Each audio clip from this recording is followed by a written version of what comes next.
Hello and welcome. Today we're going to tackle a topic that's not often discussed, but it's incredibly important to understand: penile cancer.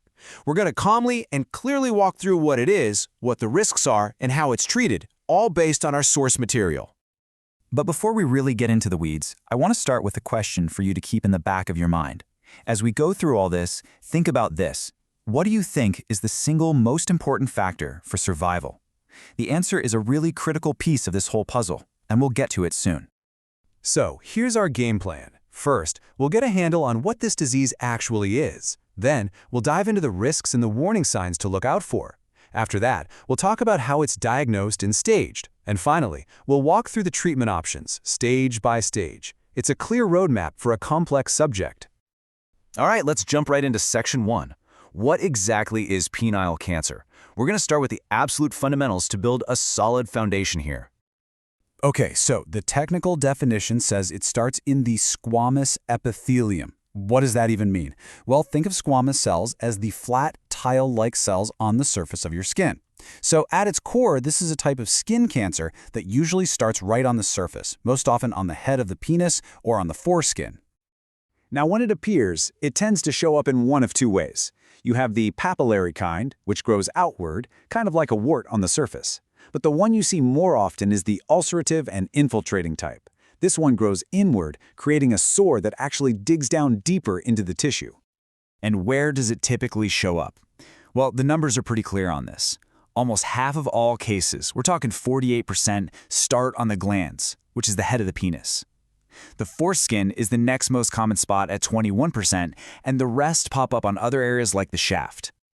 Okay, let's move on to our next section.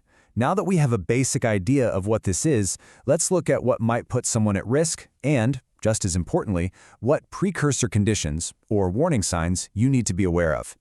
The sources point to a few key risk factors here. Poor hygiene is a big one.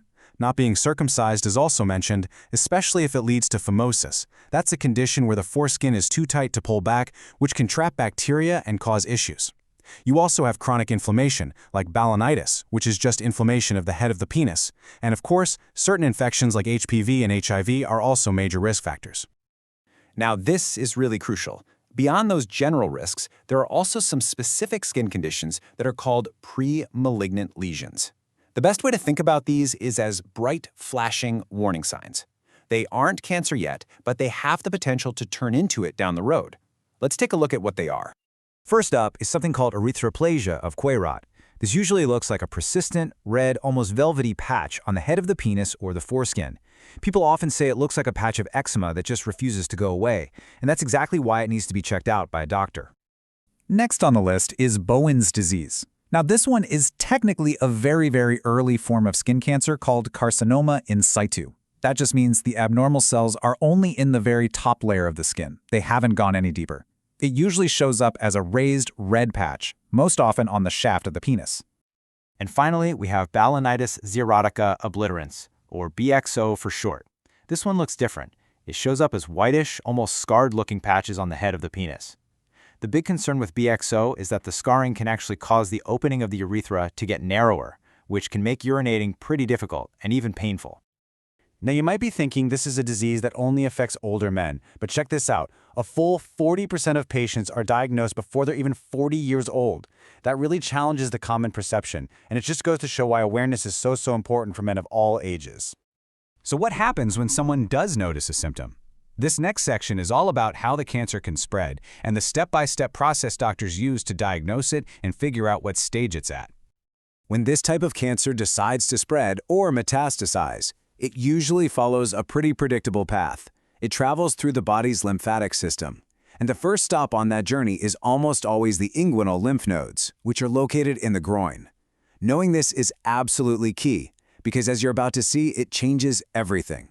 And right here, this is the answer to the question I asked at the very beginning. The single most important thing that determines a patient's chance of survival is whether or not the cancer has spread to those lymph nodes in the groin. The presence and the extent of that spread is the absolute game changer. The whole diagnostic process is very methodical. It usually starts when a patient comes in with a symptom, often a sore or an ulcer that just won't heal.